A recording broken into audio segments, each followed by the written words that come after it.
There we got one block. This guy's actually playing Smash with Steve. What the hell? There it is. Let's go. Yeah, you gotta make a minefield, or not minefield, an obstacle course for me, bro. Oh no, he tried to hit me with the Gimmer. Not the Gimmer tech. He's trolling. Oh, have you actually gotten that on anybody before? I got it on my friend once. Damn. Tried it in tournament. Almost died because of it. Damn. Very uncashed money. It's insanely hard to make it back from that too, is it not? Like the way to recover? As long as you have a minecart, you can make it back pretty easy. Okay. Wow, you are destroying me here. You've got to be the hardest player on this to go far. Hell yeah, bro. Oh Hey. It's all good. You know what? A majority of a majority of my gameplay time mostly just goes to me practicing combos, and I've discovered that honestly, a lot of my time online just doesn't work. I'm just sitting there, just rolling around doing those double, triple rolls, trying to get those up tilts. I get them, and then I mess them up. Actually, what would you rather talk about first? Do you want to talk about how to land more combos consistently, or do you want to talk about neutral and setting up a game plan? Definitely for the first part, I think I can figure out combos a little easier than I can neutral, because I've been trying probably for about the past 50 hours of training to figure out how to play neutral, and I've gotten almost nowhere. Before we get into that, I just want to not gloss over the fact that I said not how to do combos, but how to land combos. And there's a huge difference. We're not going to go super deep into that if you don't want to talk about it first, but as far as landing a combo, that does not mean your ability to execute a combo. It means your ability to get the combo starter in a spot that makes sense, being aware of your percent, or of your opponent's percent, if there's a platform around you, if you have rage, the size of the character, and what you should even do. Right? That's way different than saying I have a combo I've memorized and I can do it against someone who's just standing there. Right? That's where you should start, right? Absolutely. If you want to take Donkey Kong to the training room and do 0 to deaths on him and stuff like that, then of course, I'm not going to ever say don't do that. You want to get the muscle memory down, and that's totally great. But as far as to say I can do a 0 to death as long as my opponent's not holding that controller, that's where things get to be troublesome, right? If you can't land an up tilt, or you can't get a grab, or you can't land, I don't know, a forward tilt, or you can't land like walking jab and say get things set up, or you can't land like a landing fair or IDJ fair. There's certain things within neutral that we're going to cover, or we can go into this a little bit here to say, and this is very important, I would say, as far as getting your combo down and like not dropping it, that's one part, but you don't ever decide that you're going to do a 60% combo. This is important too. You never decide that you're trying to do a 60% combo. You decide that you're going to try and you're going to try and punish somebody, right? You're trying to punish a specific option of mine, and the reward is the 60% combo, right? So if you think I'm going to jump in and you dash back and get a grab, your grab combo is your reward for the decision made by thinking that I'm going to overextend with like a grab like this, or go for a dash attack and miss, or jump in like this and miss, and you go for like a pivot grab and you get your grab, you do your combo down throw into like pick loops if you're able to do them super hard, but it is a thing, or if you're going to go for like walking jab, or if you're going to go for like up tilts into building blocks and do like a ladder combo as well, right? We can talk about how to get into the execution as far as like doing it against level 1 computers, level 3 computers, all the way up, then against actual players and stuff. But as far as in neutral, there's a couple things that you definitely want to do. Number one with Steve is he is incredibly slow and he's light, right? So since he is slow and light, you're going to spend a lot of your time running away, unfortunately. A lot of the time is going to be spent running away and actually mining until you can actually get gold or diamond. So you either have stronger punishes or easier times getting your combo started. Right? So with your gold, your frame data, I think it gets increased, or I guess decreased by, I think it's 3 frames, I'm pretty sure. Everything else is like normal frames. I know that up tilt with diamond and gold are at least not -1 on shield. So it's pretty hard for the opponent to punish. Yeah. I was going to say, I'm not entirely sure of the frames, but I think it's like if, let's just say for sake of argument here, if forward tilt is frame 13, with gold it's frame 10. I'm pretty sure that's wrong as far as forward tilt specifically, because I don't actually know off the top of my head. I can actually pull it up. It's not super important right this second, but just for the sake of not getting canceled and thrown in jail. So 1 second. Have you looked at ultimate frame data before? I have looked at ultimate frame data, but not in an actual like. I've not compared my character to other characters, mostly safe moves. Honestly, the majority of the time, I kind of just assume that my opponent doesn't know how to deal with up tilt and shield. And whenever they do, then I'm like, okay, well, it's not going to work as an option. So like, I'll try to do like 2 up tilts and I'll go for a grab or something, or I'll do 3. I've gotten this occasionally. I'll go 3 up tilts. I think it's 3 up tilts and then a forward smash is a shield break. Of course, it's not a true sequence. It's just for opponents who are really scared and shield. Okay. But there's also of course, I didn't do this any of the match, but there's this. I can't really do it. It's supposed to be you mind block cancel it so that you get no frame lag. Yeah. So it's like a really easy option, but I haven't been able to train that very easily. Also, I haven't found much use against like very fast opponents. I was gonna say, also online, your timing is going to be different too, so you can absolutely nail it offline. Then you go online, and now you're basically a newborn baby all over again because you just don't know what you're doing as far as the input delay. But what I can say is, with regards, this is going to almost sound very obvious, or it should sound obvious, but I want to see you placing a lot more blocks so that you're making, like I said, an obstacle course for me to get around. And it's not to just be annoying. That's not the point of it. It's to try and make me get preoccupied, either breaking the blocks or waiting to let the blocks break, or I'm trying to jump over top of them, in which case you can catch me in very obvious ways. Like I said before, since you're going to be spending a lot of your time running away, if you are not using blocks, one of the main resources that players will gravitate towards is using the minecart to push the opponent away, right? It happens to grab them. Even if you don't get a combo off of them or off of the minecart, it at least sends me away from you so I have to run across the stage again, right? But I'd rather see you, like, let's say, put up 2 blocks, like a block on the ground, jump into a block above, or doing like an L-shaped block, or even just like a 3 stack of blocks in front of you, or like I think you do like a 3 stack and then the L, or like something like that, just to make a wall so you have time to mine. Realistically, I'm not going to say that you don't want dirt blocks, but you do want to try and get to a point where you have redstone, gold, and diamond on deck. So if you do happen to break your tools, you're able to get something very quickly, and you're not trapped in a pivotal point of the game mining and getting caught for that, right? Because mining does have end lag as well. It's not a ton, but it sometimes can be enough to get you caught. And then your main option to go for if you're being rushed is to throw it a forward tilt, throw it an F smash, jump, or shield, or sometimes spot dodge. Right? Or sometimes jab, I guess. Something to try and like defend yourself instantly. So if you have a panic option that you constantly do, where it's like you're mining and I'm running at you, and as soon as you see that I'm running at you, you just F smash me, I'm either going to jump over top of that and come down, or I'm going to try and grab you. If you, let's say, throw your F smash, I just wait for it to come out and I run in afterwards. Or I can run up and shield it. Right? Run up, shield, and then go ahead. Yeah, sorry. Honestly, of course, my panic option, I've always noticed this. Grab.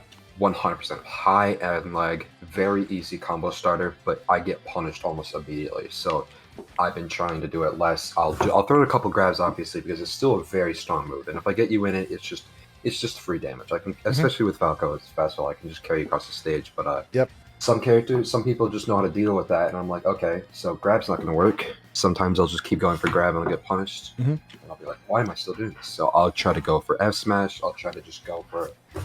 Sometimes I'll go for a dash back this, one of these to catch my opponents. And of course they can still punish that because I'm not doing the proper M lag, but just any other option I can try to use would be great.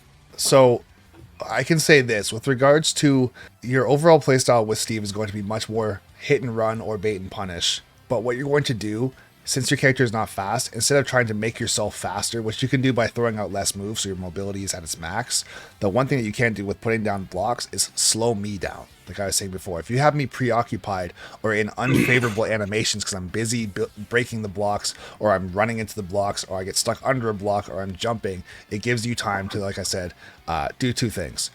Or 3 things actually. If I'm stuck like fighting blocks, you can now attack me through the blocks, or go over the top, or grab me through a block, because I'm here like hitting a block, or doing a jab on block, or hitting it like this. And now if I'm in the middle of a move and I'm not hitting you, I'm putting myself in end lag, and also a move that I can't cancel, right? I can't air dodge, I can't defend myself, and I can't shield, right? I can't jump away or anything. So if those things are happening, this is where you're going to find most of your habits in your opponent, right? If I'm trying, or not habits, but this is going to be one of the patterns that you can use to take advantage of in your opponent. If they're constantly breaking blocks versus jumping over them, put out blocks, get them to interact with them, and then go and punish them, right? Your punish off of that, that's where the combo game comes into play, to say, okay, this person is, let's say, hitting my blocks or whatever. If I can jump over the top and come down with a fair and get something started off with that, then I'm going to. If I can get a down tilt and either send them off stage, or get a tech chase situation and then catch them with the mine cart, or with a dash attack, or if they happen to roll, I can get a smash attack on them from doing that tech chase in the first place, then I'm going to do that. that's going to be your neutral. Your neutral 100% has to be revolving around blocks. If you play Steve and all you want to do is mine and then get diamond and then just run around and like try and space me out, you might as well play Cloud. Because if you're just trying to get a super strong weapon, or play Roy, if you just want to use him as a sword character, for example, right? And I don't think that's what you want to do. I'm just saying if that's what you default to, because every time you try and pull out blocks, you're getting punished, I would say you want to start off, and I was going to make a video about this a long time ago. Start off with getting your main goal, in my opinion, is trying to get as many iron blocks as you possibly can, and then also getting diamond on deck. The way I set it up is like there's like a day cycle, an evening cycle, and a nighttime cycle, and those would be your 3 stocks. Okay, so the first stock is your day cycle, and what you're doing in this cycle is you're trying to just mine. In the case of the game, you're building your house, you're just exploring, stuff like that. And as you're getting further and further, you're getting your armor, you're getting your weapons, and then you're going and fighting, right? You don't fight right off the rip in Minecraft, so why would you fight right off the rip in this game? If they're trying to make it as if Steve is in Smash as a character from Minecraft, he's not supposed to be technically a fighter. If that makes sense, he's supposed to be like as if you're playing Minecraft, you have a very similar feel. So you can't really skip steps and say, I'm going to go fight, I don't know what it's called, the Ender Dragon, I think. I'm just going to go fight the Ender Dragon with nothing. It's not going to happen. So same thing with this game as well. You want to get rid of as many of your dirt blocks as you possibly can. Get your redstone, get your diamond, and then fight. Because here's the thing. If you have all those things, your character is insanely annoying to deal with and insanely strong, right? Diamond is ridiculously strong as far as your back air and your F smash, your up tilt combos. It's a lot to deal with. So if I'm getting F smashed at 75 by diamond, if I'm at the ledge, I can die, right? Or under like the side platforms, I can die. So here's the thing: is if you can almost treat like your ability to get your diamond and have all your proper resources or best resources, you can treat it very similar to Lucario's aura as well. He typically gets bodied his first couple stocks, but then his mechanic is making a comeback. That's just what he does, right? Typically, honestly, if you're playing as Lucario and you're destroying your opponent, your character gets worse as Lucario, because your aura goes down when you're winning, right? For Steve, not really the same thing as far as aura, but the idea that you want to destroy somebody right off rip with doing no mining and having no blocks or anything, you're taking away a huge aspect of your neutral, let alone your character's main strengths, right? I know I'm giving you a lot of like backstory and more so the mentality side of things versus the actual buttons you should be pushing and setups you should be going for, but this, in my opinion, it's more important to understand this because it's going to sculpt your playstyle. It's going to sculpt what you should be going for, right? Because if you're, like I said, if you're constantly trying to just fight with nothing, that's how you get into panic mode. Now you're using down air to land, and you're using side B to recover, and then you get back on stage, and then you don't have a weapon at all. Now you're running away trying to make a crafting table, and you're getting hit for doing that, and then you finally get like wooden items, or you have nothing in your hands at all, and your character's super weak, all because you want to be too aggressive at the beginning of the game. So instead of doing that, like I said, take the first 25 seconds of the game. If I try and hit you, this is where you hit me away from you and keep on mining, right? I should be getting punished for trying to get in. I shouldn't be able to get in for free. But also, you shouldn't be trying to rush me down with essentially no armor. When is a good point for me to actually start? Because, I understand like a lot of this stuff is just me wasting the resources for unnecessary just things. I'm just like iron bailing while you're across the stage, just getting rid of a lot of my iron, and then all of a sudden you're like, wow, this guy has no iron. Can't do anything. You finally come in and I can't do anything about it. Really, I understand that's one of my main problems is just my poor like resource management in that sense. So I'm gonna, again, when we fight, I'll try to keep that in mind where it's just like poor resource management is just going to lead to failure, and I need to, I can, because of my, I can place a lot of blocks, block a lot of your lasers, just stuff like that can easily cause me to like just get easy resources, get like more iron. Obviously, a lot of my tools I have to use in moderation, which is what I'm really bad at. Just spamming grab to try to get those easy grabs on someone. And then they're like, okay, I'll just jump in and approach with fair or something. Here's what I would say too, as far as like when you should start to shift from mining to then fighting. There's going to be a certain level of comfort that every Steve player is going to have where it's like, okay, I actually am a master player and I don't need diamond, so I'm going to just fight right away. But that is also going to be slightly dictated based on who you're fighting against, as far as the skill level of the opponent and also the character that they're playing as. If you're playing against somebody that is going to absolutely smother you, you have some options. You can try to run away, which might not actually work, right? So you have to be very good at running away and trying to mine. Or your other option is fight normal, and if you happen to get them into a juggle situation, ledge trap situation, or edge guard situation, you have two options. You can either try and edge guard them, ledge trap them, or juggle them, or you can mine. You can take that time to say, okay, they have to recover and run across the entire stage. I'm going to put out 2 blocks and then mine until they get here, right? And now the next exchange, I'm going to have, let's say, redstone, maybe you have gold, you have an iron sword or something like that. And now when you fight, you're a little bit stronger, and then you do the same thing again. You get them off stage, maybe they're at 60 or whatever, and if you have the lead, once again, just the way the game is designed, if you have the lead, you don't have to approach, right? They have to approach you. So you can take this opportunity every single time instead of taking those ledge traps or edge guards or jumping off stage with nothing in your hand and trying to fight them, and continue to mine until you are as powerful as possible, right? You have basically no more dirt blocks, you have redstone, you have a diamond, everything, and then you're good to go. And when you're at that point, now if I'm messing up, I can die super early to a lot of things, right?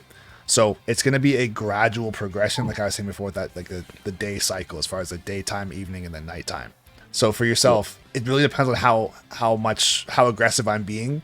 It depends on how many mistakes I'm making. If you throw me way off stage and I'm just taking my sweet time to get back on stage, and you can get diamond in, like, I think it's 31 rotations or 31, like, I guess, pickaxes to the ground. I think it's 31. It just depends on the stage, actually. Because sometimes, like, Lilat just gives you all iron. Like, yeah. Because, you know, like, Omegas just don't have the same rotation, but some differences in each stage. Mm-hmm. So actually, I did a video on that a long time ago, and you will get less dirt on certain stages, yes, and you'll get all iron on certain stages, but as far as how long it takes to actually get diamond, it's the same on every stage, which is pretty wild. So I can actually send you that video afterwards too. And it's from, if you start from the very beginning of the game and just dig instantly, I think it's 31 before you actually get it, which is a lot. But either way, that's neither here or there. As far as if I'm really taking my sweet time to actually get to you, if you can get to diamond on your first stock and you can get there and like the game is basically hasn't even started yet, then have at her, bro. Just run me over at that point. Another thing too is if you're putting up blocks, and like I said, I'm interacting with blocks and trying to break them and do stuff like this, take that time to, now you have 2 decisions you could make. You can punish me for jumping at the blocks and trying to hit them, or you can wait until the blocks are broken and you can continue to mine while they're breaking, right? And then as soon as I get to you, if I'm being aggressive, I just jump in, you grab me and throw me off stage, you run over here and you mine some more, right? You put some blocks up on your way and you mine while you're over here, and now I'm off stage like this, right? I'm over here, I gotta do this, you're on the other side of the stage, I run across the stage, I gotta break the blocks and then try and hit you, and at that time you should have at least gold, right? If you're doing this like as far as a flow chart would go.